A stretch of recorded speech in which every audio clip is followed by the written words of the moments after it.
Johnny has been so amazing with encouraging that side of my vocal. He hears it and he's like, that's it. That's what you need to be doing. That's what we need on our records. Before I was doing rock music, I was doing house music and dance music. And so that's when I started to realize, oh, the saxophone is for more than just jazz, soul, and R&B. I can't talk too much about it because I want to maintain the integrity of Sleep Token and the purity of like their music and their process. But the internet's favorite saxophonist is also a flautist and singer and solo artist in their own right, and also touring musician with the likes of the Jonas Brothers, and featured artist in the likes of BILMURI, and more recently a song by Sleep Token. I'm so delighted to have some time to chat to them about their music and also the whirlwind career that's taken them on thus far. Also known as Enrose, Gabi Rose, welcome. Thank you very much for your time today. Now, thank you. Oh, you're very welcome. Now, I first became aware of yourself through your saxophone playing, and I think much of my audience will also know that in the world of BILMURI, the saxophone featured there. But I think something happened where that's shifted a little bit on the BILMURI tour with Sleep Token last year. There was a shockwave that went through the crowd, and I'm sure this happened in every venue. The first time you take the microphone and sing lead vocals, and everyone turns to the person next to them and goes, "Holy shit!"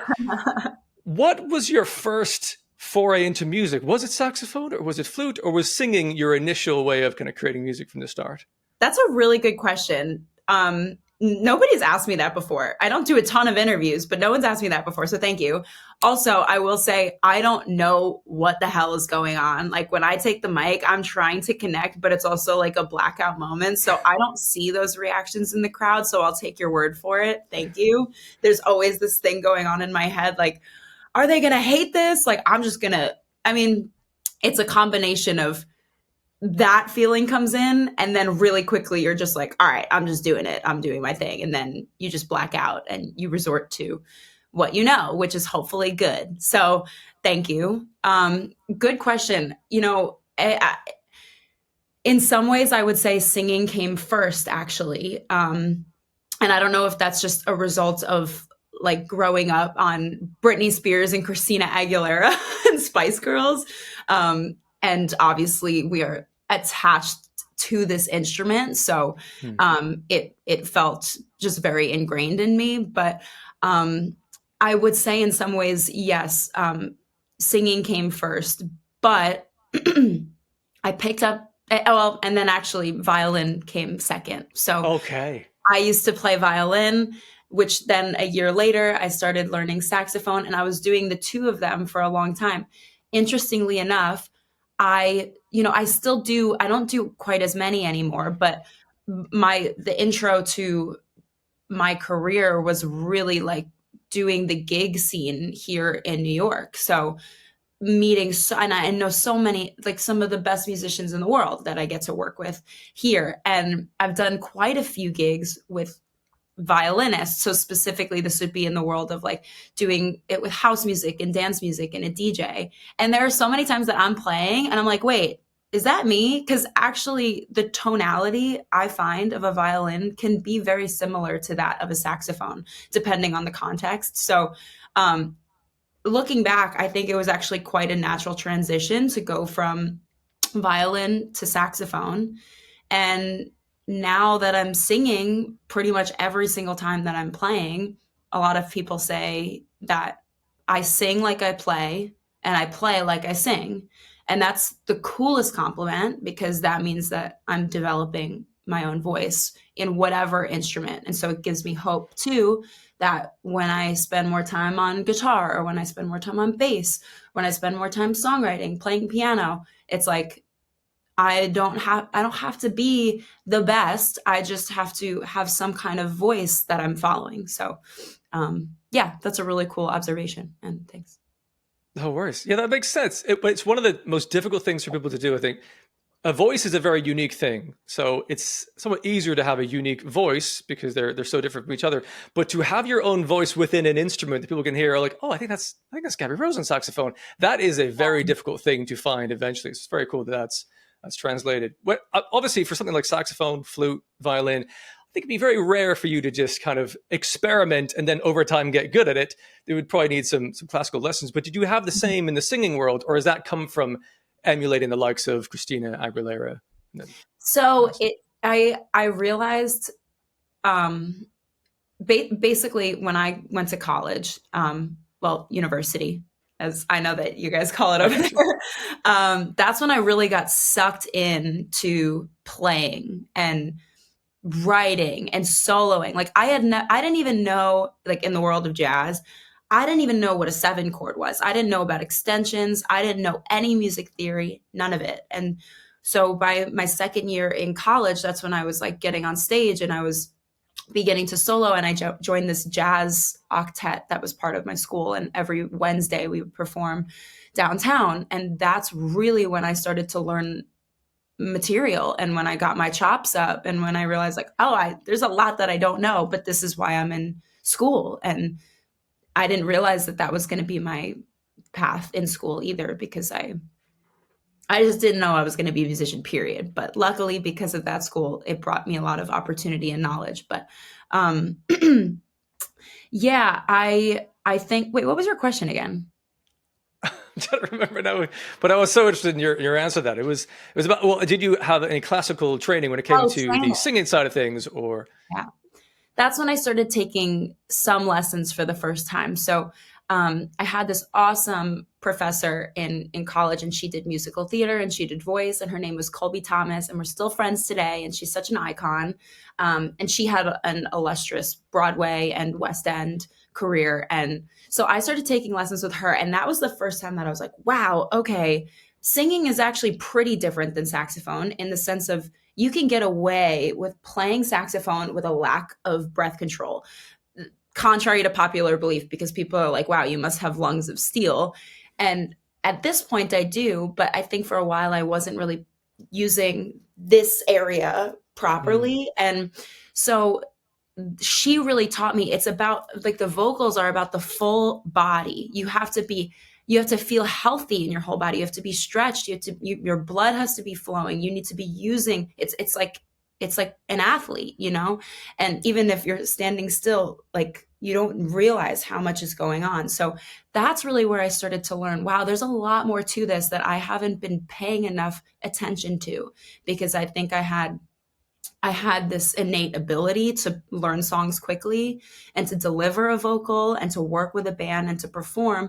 But I didn't realize this actually requires a lot more training. That I'm practicing saxophone all the time, but I really need to be practicing vocals. And so it became even more obvious once I started working as a professional singer, in the scene here, and working with other vocalists that were powerhouses. And I'm like, why don't I have the power? Why don't I have the stamina? Why am I losing my voice? Why don't I have the range? And so that's when I really, really started to pay attention. So I started taking lessons again, and I haven't been in lessons really since COVID, but I took enough from those experiences to now, like, I know how to condition myself and keep myself on top of things.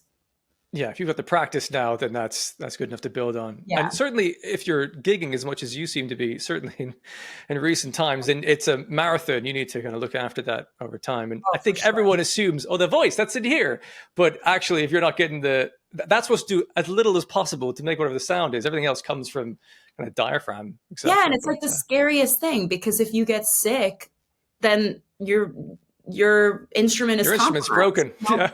Yeah, if I get sick, I can play saxophone, or I could sit down at a drum set. Obviously, there's risks to every instrument. If you lose your pinky, then it's going to be pretty hard to play guitar. But it's just like, this is something we use every single day, and you can either treat it right, or you could treat it really badly by going out all the time and screaming and drinking and smoking and all this stuff. And so I try to balance using it as a human, but then also using it as my tool. So yeah, it's really interesting. I'm like so excited to talk about this stuff, because I don't know, like, the older I get, and I'm like, there's so much more to learn. There's always more to learn. And I love to be able to take what I've learned, and I love to relay that information. And I don't know. It's cool. It's nerdy. It's nerd shit. That's all it It is. is, but I like those details. I've got so much curiosity for like little moments here and there. For example, I was listening to your solo material, and it's the song "I Like It," and Mm. largely your singing is very clean, melodic. But there's one note you hit towards the end of that one. It's like I like it right. That one. There's almost a slight kind of vocal distortion on that. But Yeah. how did that come from? Improvising on takes? Did you go, there's a thing I want to recreate? Did that take a few takes to get that? What did you do in that moment to have that edge on the voice? Okay, so this is actually something that I'm really trying to like utilize to my benefit and not to my detriment right now, because I love a non-clean vocal. I love a clean vocal and I love a distorted vocal. And there's so many different types of distorted vocals. From the Christina Aguilera growl to then the Kurt Cobain, whatever you call that. Every single note has like another note under it, and then there's like the guttural scream and the fry scream and vocal fry. So many different things, and I I would say, because I get my vocal cords checked out every few years, I do believe that I have healthy vocal cords right now. But what I've noticed in the last, well, I guess in the last few years since singing professionally, um, there are certain notes that more naturally come out with distortion than others. And I used to think of that as a problem, especially if I would sing, let's say, respect, like Aretha Franklin, like the original's in C.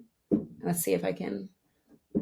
A lot of people do it in B flat because they want it to be a little R-E-S-P-C-T. So like that's in my mix. If I'm really belting that out, natural, and I'm not warmed up, but like R-E-S-P-C-T, find out what it means to me. It's like I feel like the higher that I get sometimes, the more this natural distortion comes out. And at first I used to think that was bad. And now I'm like, how can I use this more in my music? How can I use it with Bill Murray? Johnny has been so amazing with encouraging that side of my vocal. He hears it and he's like, that's it.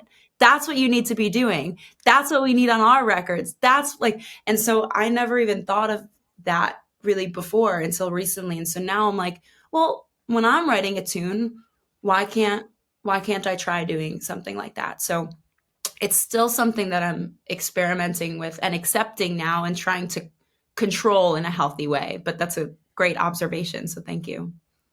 Yeah, because if you have that extra kind of version of it, it means you can use that in your songwriting. Go, I wanted more of an edge to this, like it's an emotive reach, as long as it's not hurting your voice, obviously. Yeah. Then you can go, I'm going to lean more into that particular aspect, and you bring the listener on an emotional journey as well as the sonic melodic thing. It's a powerful combination there. Totally. And similarly, there's a particular the song "The End" by Bill Murray. Mm-hmm. So you're executing kind of exact harmonies throughout there, and then at the end of that song, it's like the leash comes off, and you're doing runs and the rest. There's a particular ascending triple note where like I feel like I don't know ya, like that ascension is just like Was that one of those moments where Johnny's like, lean in? Did you just say like lean into it, go nuts, and riff, or was that did you write that out and then execute that? Do you remember? Let me think, because I actually think I recorded that song remotely. So Johnny and I mean, we're like at the point where we're like, all we want to do is all of us be in a room together. And once the songs are written, then we're like making them better and we're throwing ideas back and forth. Like it's, even though, Johnny's been writing these tunes for a while, and now we've been a band for a little while too, but we all live in different states. So most of what you hear on these records, like a lot of it has been done remotely. It's Johnny and it's Will Carlson, and they're really building out the song, but at least like my parts and a lot of, other featured vocalists and featured instrumentalists, like that's the age and like that we're living in. So I'm trying to remember that session that was either done electively by me because I'm like, I think I know what he's looking for. And I think I know, or it might've been a situation like this where we're video chatting and I'm recording and he's like, try this. I Nice. actually have a feeling that was something that I just did. And he was like, Gabby, you know now, you know. So yeah, we communicate really well in that sense. And he's really encouraged me to like bring out that side, even just on my own now. I'm like, I think I get it now. So yeah, it's been really, really cool to experiment and to explore that side of my voice. That's very cool. Going back briefly now to the talk of saxophone and flute, Mhm. because you were hinting this earlier, there can be, the similar voice you can get between those instruments from your own kind of creative input. But then, how would you decide yourself? I think this part of this song would suit well a flute, or this part with a saxophone. Because your song "My Happiness," for example, has both, largely Right. saxophone but flute within there as well. Do you have any kind of rule of thumb yourself? Where like, I think saxophone is going to be best served as the leading instrument here. Um, it really depends. I think there are definitely times when I'm like, I'm really loving playing flute right now. And by the way, I only started learning flute a few years ago. So that was a result of the New York gigging scene and me being like, I don't know what I'm going to end up doing, but I know that I want to get as good as I possibly can. And one of the things that they tell you, especially here, because we have Broadway, if you are a player in the pit, any of the pit bands on Broadway, as a saxophonist, you're likely going to be required to double or triple. So what that means is play flute, play clarinet, and then probably also if you're an alto saxophonist, you're playing tenor also. So it's like you kind of have to wear a lot of hats. And so um, clarinet is something I picked up for a little bit, but I haven't really had a use for it. But flute has been so useful and I love that instrument. And I remember back in high school, I tried to learn it and I was having trouble. And so as an adult, picking it up again and being like, oh, this is really hard, but I can do it. Um, Also great for training it's like saxophone, flute, saxophone, flute, vocals, they all go together. They all utilize the same muscles. So they all help me improve at the other one. But as far as choosing what to do with my records, um, I usually feel like flute is a little bit more of like an ambient sound. And so I think it layers a lot more naturally with vocals. So like you'll find on a song like My Happiness, the flute is dancing around the vocals during the verses, and then the saxophone is the chorus. So that Mm. was one of those songs where it's like, well, why don't we just, and there were a lot of different versions of that song also. Why don't we just make the saxophone the chorus? Like, what are the rules? Why do we have to? Well, I don't want to sing it. I don't want to sing it. I just want to play it. So, yeah, the saxophone, the flute is smoother, I think, generally. It's also, I'm just way more comfortable on saxophone still. And I think maybe I always will be. So if I have a more complex idea or an idea that's really supposed to hit you hard, I'll probably play it on saxophone. I just have more control and volume and power in that area. But I've been playing around with flute a lot more and it's been fun and they're similar, so it works. I didn't really consider that before, but yeah, the flute, I imagine, because I've not played it, it would all hinge on perhaps the volume of air you're putting over the top. So you have to have very good control not to overcook that. I Yeah. would have assumed. Yeah. Right. Yeah, the flute is different in the sense of like when you play saxophone, there's no openings here. It's the It's reed, a right? tight seal. And so you can blow really soft or you could blow really hard and you're still going to get some kind of sound out. With flute, you're blowing over the tone hole, so it's like this.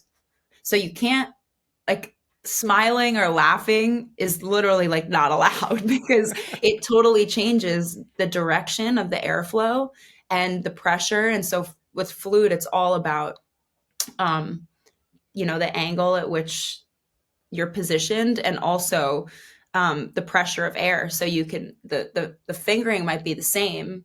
It would be the same. And then if you're putting more air pressure or less air pressure, that Mhm. changes the octave and it can even change more harmonics than just the octave. But that's all about that breath control. So you have to be even more meticulous. Yeah, when I was first learning flute a few years ago, I couldn't play for more than a few minutes without feeling like I was going to pass out. So Right. now I'm like, oh, wow, I can see the improvement and I know that this is serving Like if I can play flute for this long now, I know that this is serving my vocals. I know that this is serving my saxophone. I know this is conserving, I mean, this is serving my performance condition in general because I'm able to tap in better with my breath. Yeah.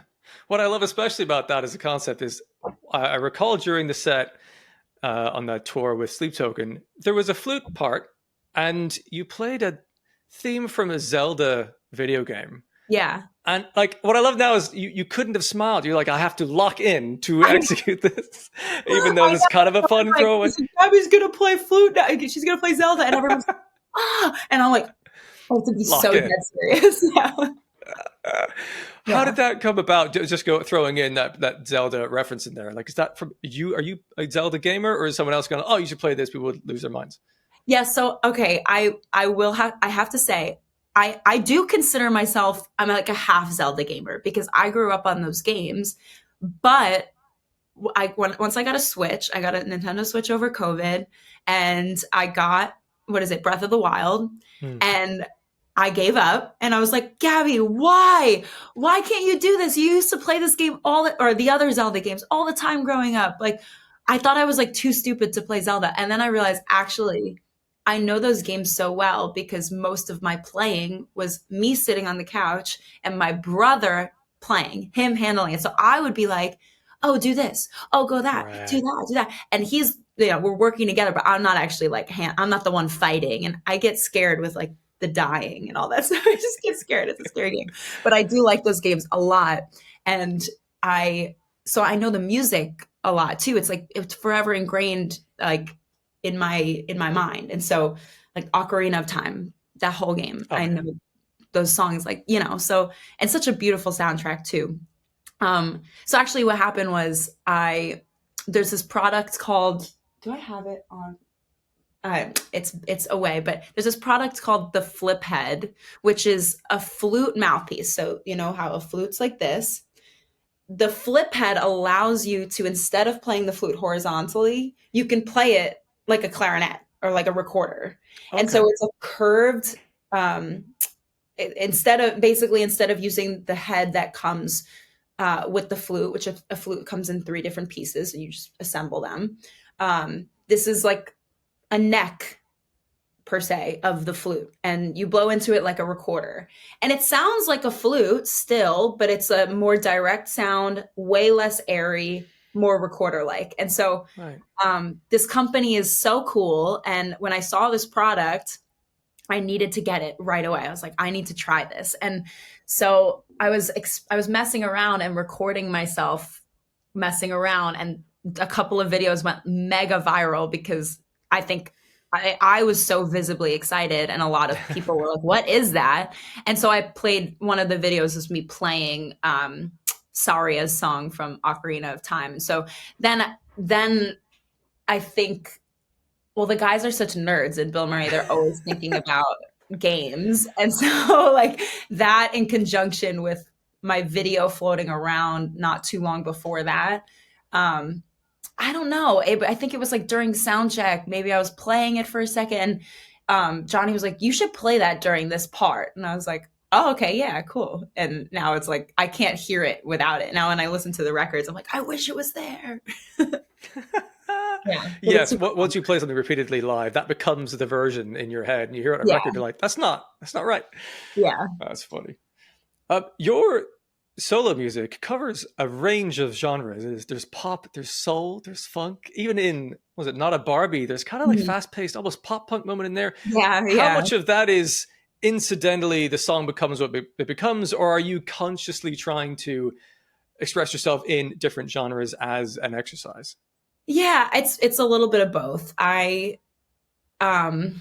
have something called option anxiety, which means, and I've had this ever since I was a kid. This is a self-diagnosis of a fake illness. I think I might have it too. I think I know what you mean. Yeah, like I'm actually amazed that I've even been able to focus on anything because maybe it's ADHD. I haven't been tested. Maybe it's just called ADHD, but I just love exploring all these different things. And it's kind of hard for me to stick on one thing because I'm like, oh, but that thing, I want to try that. So, a lot of my music has been just that. It's I understand on one hand it would be maybe easier to stick with exactly one thing, and I also know maybe it's smart to do that because then it's like, oh, this is this project. I know that this is a pop punk band, or I know that this is a soul R&B band. But I don't know. I my music is like they're relics in time, and they're based off of like what I was interested in at the time. And I would like to think that with the combination of my vocals and my writing style, and that inherent voice that we were talking about before, I would hope that they all still kind of work together. And we're still, with my project Enrose, we're always, focused on like let's try and make this a little bit cohesive, because at this point in time I'm on the road all the time, and so I would love to do an album, and an album would then be a little bit more, you're writing all these songs at the same time, you're producing them at the same time, arranging them at the same time, so they are more coherent. And I love the idea of that, a body of work that is that. And we've put out EPs before, which I think were, more coherent like that. But in this time where I'm all over the world and I have my hands in a few different things, and I still feel like I'm in this exploratory stage,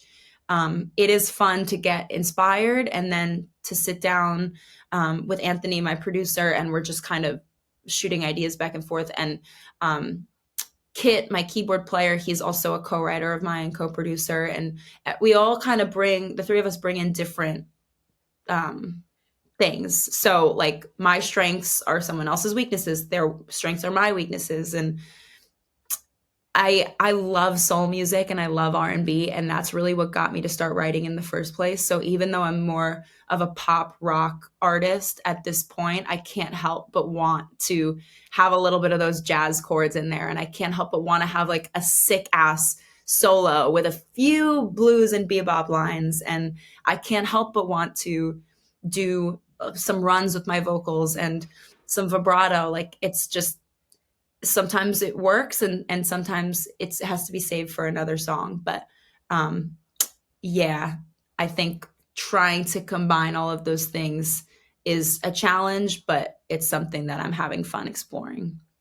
For what it's worth, I think it works. I think it is cohesive. There is a uniting voice within there, but it helps as well. Having a unique voice brings all that together. It's just different expressions of the same kind of thing. And I was kind of wondering that you've partially answered this, I suppose, but being as you are connected to so many different projects, and you're also, I saw some Instagram reel where you're doing like saxophone for a DJ at an open air festival thing. Is this kind of your, especially if you have option anxiety, your ideal combination of variety to do long term, or is there an end goal you're hoping to do eventually and kind of narrow things down? Do you have any future concept, or is it very much what's fun to do next? It's a little bit what's fun to do next. I know that I've been able to hone in, focus in on a few things now. Like I've been with BILMURI now for, since like end of 2021, beginning of 2022, started recording in 2021. And that feels like a project that I've helped grow as well, and that I'm proud of. And, we're having the biggest year of our band right now, and it's the biggest time. And so I'm like mega committed to seeing that through. And aside from that, yeah, I still live in New York, and I still have these projects, and I love house music, and I love working with DJs. And I started learning how to DJ myself. And Right. I think it's just in the same way that I ended up in a place that I'm like not totally satisfied with, because I always want to do more, but in a place where I'm genuinely like surprised and proud, and still excited about this musical journey and my career in music. I'm kind of just like following what feels right. I don't have an end goal per se. I just hope that once one thing starts to feel a little stale, or I'm like, I feel like I'm good on that, there's always more to explore within everything. But I'm like, I just want to be always aware of Like, what am I letting get stale, and where could I be always improving and experimenting more? So whether that's I'm not playing saxophone for the 2 weeks that I'm off and I'm playing bass instead. And then I get back to playing saxophone and I'm like, I love this instrument and I'm glad that I took a little bit of a break. That's sort of how I'm operating, even in my long-term assessment of where I might end up. It's where I don't want to force anything, Yeah. that never really works. Sorry, are you playing bass as well? Because I was going to ask, your songs for Enrose are quite complete. And I'm like, where are you getting your instrument, your Yeah. musicians and things? So obviously, you referenced Kit there. Is he the one ripping that insane solo in My Happiness? Oh yeah. He's so good. He's so good at guitar too, and he's such a good producer. He's one of those jack of all trades. And he's a sweetheart. He's like one of my best friends too. So he's got it all. And Anthony plays like basically every instrument too, not keys. So that's where actually Anthony and Kit, like Anthony has this amazing studio called Westfall Recording Company out on Long Island. So even though I'm in New York City now, I still travel out there because it's worth it to work with Anthony and Ray over there. And so they're more like rock guys. And then Kit he's definitely a rock guy, but he also has like the jazz chops and the keys chops. And a lot of times it's like I have this demo, I have like this song idea, and I'm good enough that I can demo an idea out and I can play the instrument somewhat, or I can certainly lay the chords down and I can lay down a bass line. So coming up with these ideas, but not necessarily executing them. So no, I think it'll be little bits and pieces here where maybe I played a little bit of an acoustic guitar part. But usually it's like I might be writing the part, but I'm leaving it to my friends that are much better, and that I can sit down with to do that. Obviously I'm singing and I'm playing flute and sax and all that stuff. But that's the other thing. So that leads me to another point. I think when I first started this project and when I first started writing, I used to think that I couldn't do the things that I would like. If I wanted the guitar, like I wouldn't even, I used to think I couldn't even necessarily write the part because like, what do I know? I'm not a guitar player. But over the last few years, I've realized that's so not true. And that's the role of a producer even, or like an executive producer on a record, right? Like somebody like Rick Rubin isn't even playing an instrument, Sure. but he's like, I know what's supposed to be there. So he's going to tell, oh, it should be this like chicken picky part, or, chicken picking part, or, the bass should have a ton more distortion on and be way more simple. Like, and I've grown into this role now where it's like, I have to have more faith in myself that like, I know what's cool and I know what's good.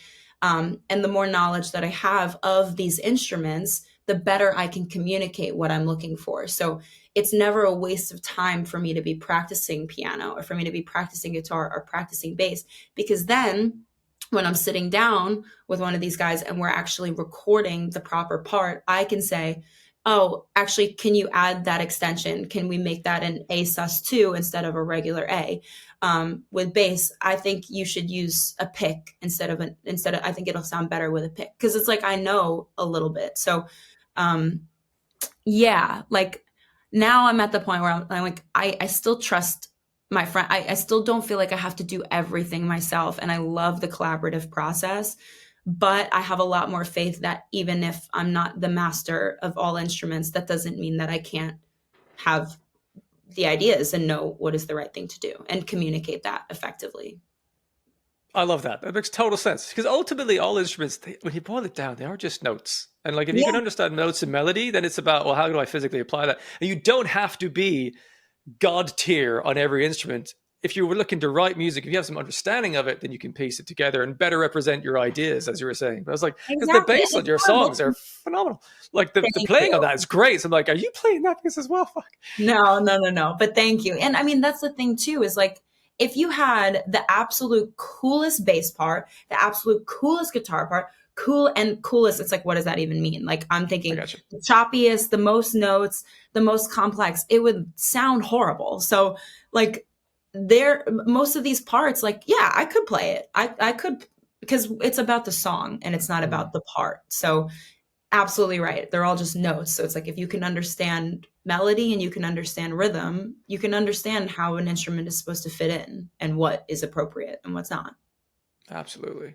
I remember now my introduction to yourself was an odd one in that it was an Instagram reel that popped up via Tom McGovern. Yes.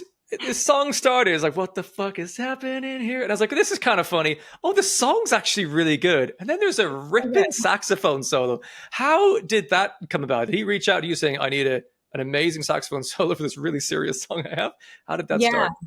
So Tom used to live here in New York. So we knew each other from the scene here. And he lives in LA now. He moved to LA and I think he still lives in LA now, but he's so good. And, it's funny because like people know him as being the guy who, does good band name, bad band name, and does these like jingles and parody songs and like, and he's such a good musician. I mean, you can tell that like he can play anything. And that's exactly what he was doing here. He was doing gigs and he was doing these like piano bar gigs, full band, where it's like, they're just taking requests.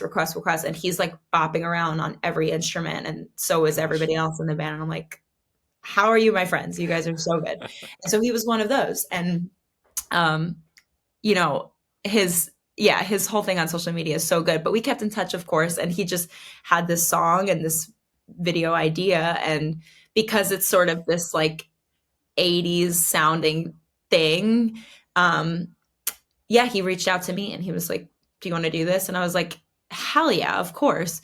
And it turned out to be like one of the best solos I think I've ever written. And obviously other people think so too. So such a fun collaboration because he grabs the attention perfectly with like the way he edited it. Like he's so detailed, like the way he's so mindful of the way he's even filming and the way he's editing, and the song is so good. And then I still listen to that and I'm like, that's a pretty good sax solo. And I like give myself, I'm so down on myself most of the time, but I'm like, that's a pretty good solo. So that went crazy viral on like every social media platform, including Reddit. He was texting me like, have you seen this? Like it has like 2 million views on Reddit. I was like, what is going on, Tom?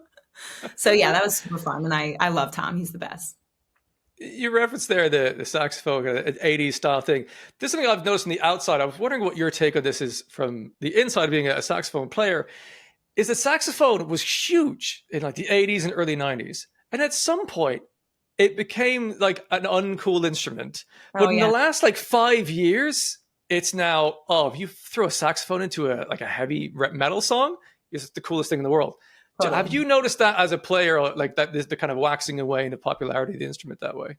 I would say so. I mean, it's like my career hasn't even really been long enough for me to experience the waxing and waning. Ever since I really started touring and putting my music out there, I feel like I was starting to notice that right away. Actually, I noticed it for the first time and was participating in it for the first time. Before I was doing rock music, I was doing house music and dance music. And so that's when I started to realize, oh, the saxophone is for more than just jazz, soul, and R&B, which is what I thought, just being in New York and not having context elsewhere. So when I graduated university, I actually moved to Barcelona for a little bit and I was doing a ton of like dance music. And that's when I worked with DJs for the first time. And like Ibiza is such a, like they're a trendsetter in that area. Like nobody was doing it before they were doing it in Ibiza with live sax or just saxophone in general on these dance records. And it sounds so good. And it's a different approach. It's different tonality, everything. But I loved that. And that's when I was like, oh, like, yeah, saxophone actually like is really a versatile instrument. And it was really cool. It was a lead instrument, like a lead guitar and like a lead voice back then. And I think people are really, especially like, I think people are noticing that now and they want more of that now. And so I kind of feel like I'm hitting it at the perfect time of like, I grew up on rock music and I didn't think that there was necessarily a place for me as a musician since I wasn't playing like a chordal instrument or anything like that. And now I realize, oh yeah, these two actually go together and you can make a saxophone sound like a screaming guitar even. Like it's the same kind of approach. So Yeah, I think that's so exciting right now, and I feel really lucky to be like right in the middle of that right now because that's really special. It's like a moment in time, and it's different than the 80s, but it's like still um, just highlighting that instrument is exciting. Yeah, I'm sure this is going to ultimately be reflected in the comments of this, no doubt. But what's very cool is you're helping to increase the scale of that concept. You're making saxophone cool as well, but what you're doing. And like recently, obviously, there was a single released by Sleep Token, and later on in that track called Emergence, you emerge on the saxophone. And it's like that, you couldn't be putting a saxophone in a more present moment than this album cycle of Sleep Token, who are an astronomical taking off kind of band. That was, I remember hearing that for the first time being like, could that be Gabi Rose? Maybe as a result of the tour you went on, like, oh, we'll get some sax. How did that come about? Did the seed of that start before the tour, or was that a case of over the course of that tour, and like, actually, we got this idea. Do you have 16 bars for this? Yeah, it started coming about. Obviously, I can't talk too much about it because I Oh want yeah, of to course. maintain the integrity of Sleep Token and their the purity of like their music and their process. But yeah, I mean, it did come together actually before the tour, and so by the time I went on tour, I was with BILMURI opening for them. I still wasn't sure if it was going to make the record. If it was, I just wasn't sure. I had recorded, and um, they were still working on it. And then a few months later, that's when I heard, okay, yeah, like this is going to make it, and it's going to be the first single. And I was like, wow, that's and it's funny because like that, it's like, wow. Of course, I knew, Sleep Token hasn't put out a record in a couple of years, and they're growing so fast, and they're amazing, and I'm a huge fan, and I knew it was going to be a big deal, but I didn't think it was going to be that. Like the response to Emergence was like unbelievable, and it made me feel really proud too to like just have been a part of a record that's like so amazing and so impactful on like the I don't like on the music scene too, like the way that That's not song, understating it. That is not. yeah, that no other artist was doing. And it's like for like a metal band, like I mean they are a metal band, but it's like they're huge because they're something different. They're their own thing. And so, yeah, to be a part of that is like wild. And speaking of what you said, could that be Gabi Rose? I hadn't even said anything about it really to anyone. And then I was getting text messages and DMs and comments being like, is that you? Like, that sounds like you. And I am credited, but on Spotify, it doesn't show. Spotify only shows like songwriters and producers. So Apple Music and some of the other platforms would list it. But anybody who was listening on Spotify just didn't really know. But they were like, it kind of sounds like you. And that's really cool too, because obviously people are getting that from the context of BILMURI opened for Sleep Token. But some people were like, I just know you're playing. So I'm like, that's cool too. That's really cool. Yes, there's a signature to that, which absolutely peeled through. I saw you had a reel, I think, on the day of that. You were like walking through an airport, being like, "Do you think anyone here knows I was just on a sleep?" Has there been a noticeable impact on your audience in the aftermath of that particular feature that you've noticed? Yeah. Well, first of all, it's so funny because there are so many hate comments. There's a lot of love comments, but there's so many hate comments. Like, why would they know? Obviously, nobody knows, or like, no one cares. And I'm like, it's a joke. Obviously, people don't know. That's the point. I'm looking around in an empty airport. There's no Yeah, one even here. yeah. Nobody Also, knows. there isn't a music video. There is no face to record. Like, I think people are like, wow, she's so full of herself. No, that's the point. It's quite the opposite. But That's funny. yeah, a huge increase in, now I get quite a few more emails of people wanting me to be included in their records, which is so cool. And yeah, lots more like followers and attention to like what I'm doing and attention to BILMURI too. And connecting those worlds it's all, yeah, it's all happening. And I'm happy because I think anybody who's like a fan of Sleep Token, like I'm a fan of sleep tokens. So if we're connecting that way, like that's cool. It doesn't, it's so different if, let's say, like a sex tape got leaked and then I was getting a bunch of followers from that. That's not really the people that I want to be attracting, right? So luckily it Yeah, wasn't a sex tape, and it was a feature on an amazing sleep token song. yeah, and you do features on other artists. It's all within the same ecosystem. It totally makes sense. Yeah. You posted a photo of a saxophone, which looked like it was dark green. Is that like a House Viridian saxophone? Is that a special separate thing? It does look like that. Actually, It yeah, a lot of does. people are like, this is such a sleep token saxophone. This is yeah, your I was like, did they saxophone. give you a saxophone as thanks? Like, what happened there?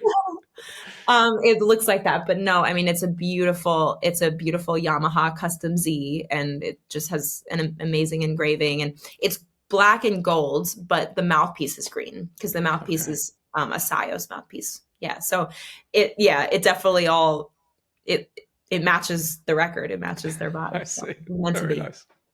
Very cool.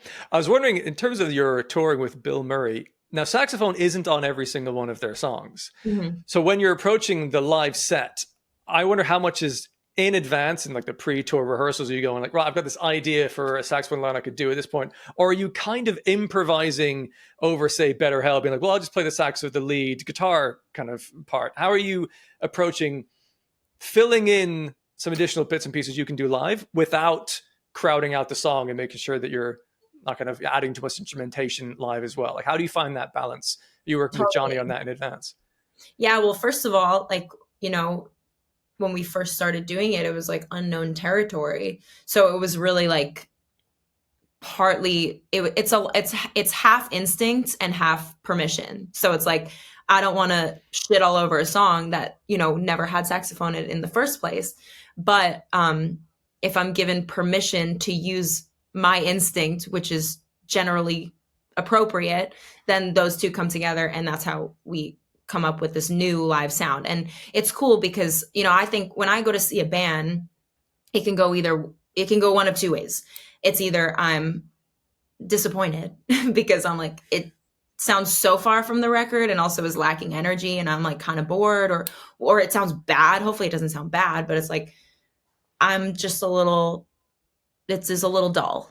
Or it's the opposite, and I'm like, oh my God, I liked this band and now I love this band. And so I hope that that's what we are achieving with BILMURI, in the sense of like paying respect to the records, and the parts that are supposed to be there that people want to hear, but also doing something new and breathing new life into it. And so I know that my role is really like important with that, because it's like, wait, yeah, there's no saxophone on this song. So a lot of it has to do with tones, because I basically like I run my saxophone through a line 6 effects pedal. So every song has a different preset that's specifically curated for how it's going to fit within that song. So, Wow. and then sometimes I even have different presets like happening in the middle of a song. So, like, let's say it's something like "Talking to Your Ghost" from American Motorsports. I'm playing more ambient stuff for most of the time, and I'm playing like some of the piano, like pan flute. It's not pan flute, but like the synth leads that are kind of like supporting the vocal. And then it's a fiddle solo, but I'm gonna play the solo during the live stuff. So then I made a new preset to be like, well, how can I make this saxophone kind of sound a little bit more like a fiddle, so a little bit more like way less, take all the reverb basically and delay off, EQ it a little bit differently, throw in like a little bit of overdrive so that it has this like twang to it. And then also about the way I'm approaching the solo, like what would a fiddle is, what would they do? And what are some of the lines from the original solo that I can emulate? So it's a lot about tone. Like I just think if I was just totally dry and clean, like trying to fit in with these songs, it would sound really out of place. And I think that's another thing that I really love to talk about, because saxophone as an instrument is still it's an acoustic instrument. You have to mic it up. And so I think there's a lot, like there's and it's beautiful. There's a purity to it. It's an instrument that's remained largely unchanged for like a few hundred years. And so that's awesome. But also then there's a tendency to like just play that instrument and just play it clean. And then it's like, well, now you're missing out on all the different, like the variety of scenarios that you can use this instrument in. And so my setup is really important. I use my setup is important for that also. So I use this contact mic that goes inside the mouthpiece, which takes out a lot of the bleed that you would get from a stage, which would inhibit you from being able to use effects like things like, certainly not distortion, because it would go crazy with the feedback, things like delay and pitch bending. And so I'm able to do those things because of my setup, and therefore I'm able to play more because it's not getting in the way. That has blown my mind a little bit. It makes all the sense in the world, because if you had just the same acoustic sax throughout a set, by the end it might grow to be a bit of a tiring sort of, well, that's just the same kind of single sound throughout. But if you have ways of tweaking it through effects throughout the songs, then you can get closer to that fiddle, because that's kind of an iconic part of that song. And I love that, because there's a similar thing happening in all instruments though, like drums. They're some purists, but like double kick drum pedals are cheating. It's like, or we've got new technology. We can try new things. We can express things you can't before. Like progressing and advancing things is part of the fun. It's a creative endeavor. Right. And I mean, if you think about a guitar player, like they're coming on stage with all their like a full ass pedal board. And like, that's part of it's a huge part of the tone is what amp you're using and what pedals you're using, and then how you're playing, of course. But it's like, you don't have, like, I can't even think of a guitar player that's going on stage, a major stage in a major band, and bringing absolutely nothing, like no tones, nothing. So why would why do that as a saxophone player? Like, I see it as I'm missing out and it's just not going to sound as good. So great. I approach it like a guitar player would. Very cool. How did you and Johnny link up in the first place? Did he approach you for a sax part, or did you know each other from a while back? How did that relationship start? Yeah. So he found me on TikTok. Okay. Very modern. Yeah. He found me on TikTok. I was playing and singing. He remembers it to be an Ariana Grande song. So I believe it was 3435 by Ariana Grande, which went viral in its own way because people this was during the age of TikTok when everyone was jumping on the trends. And so somebody came up with this idea based on my video that was elevator music in the year 2050 or something, because at one point I'm playing boo boo boo boo boo boo boo boo boo boo boo boo, and it just sounds like something that you would hear in an elevator because it's the saxophone playing it. And it's so funny. It's such a funny idea. And so basically they're like listening to the song, and then the caption is like elevator music in 2025. And so everybody started jumping on that. So the video went viral, and that's the one that I believe he saw if he said that it was a Ariana Grande song. So he just emailed me and was like, I'm working on this new album, and I was wondering if you did remote recording. So that was 400-pound back squat, and that was when I started. I was wondering as well, like how closely does your humor align with his? Because he's got quite a unique flavor of humor. He's like, in the early days when you were gigging with him, he's just like chatting about hog cranking on stage. You're like, really? Are we doing? Is that what's happening here? Or you're like, it's Johnny. It's very much in keeping. I mean, fuck. I have spent so much time with Johnny and with Reese and with the guys in BILMURI that, like, I mean, our humor is very much aligned. There are definitely things that I don't, if they're joking about something like gaming, I'm not a gamer. Like, there's World of Warcraft and shit. I'm like, they're losing me there. But our humor is very similar. And so we have such a good time. Like, when we're on tour, I cannot stop laughing. We're making each other laugh. Like, Johnny thinks I'm really funny, which is cool because I'm like, not everybody's going to think I'm funny. So when I go, it's crazy because there's like such a shift when I'm on tour with BILMURI, and we joke about this because when we're together, it's like, this is hilarious and it's so fun, but I think some people would think we're fucking insane. And so then I come home and I hang out with some of my high school friends, And I'm like, I'll make some joke, like some poop joke. And then I'm like, oh my God, that did not land. And then I'm like, recalibrate, like get it out. You're not on tour anymore. So yeah, we have a great time. And I especially like, you know, I have to say it, like because people ask me a lot, what is it like being like generally the only girl on tour? What's it like being a girl on tour, first of all, and then being like most of the time the only girl in a group? And you know, my parents were like encouraging, but they're like, what you mean? Don't do drugs, you know, like don't have sex with a stranger in the back of a bus, like don't do cocaine. Like they think it's rock star days of the 70s and 80s. And meanwhile, we're all pretty prim and proper and we're going to bed by like midnight, and we're not even drinking that much, and we're taking care of each other, and it's a really healthy environment. But most people think Johnny's drinking 1 million beers a day. He's not drinking 1 million. He's drinking 999. But you know, he seems like a very chilled.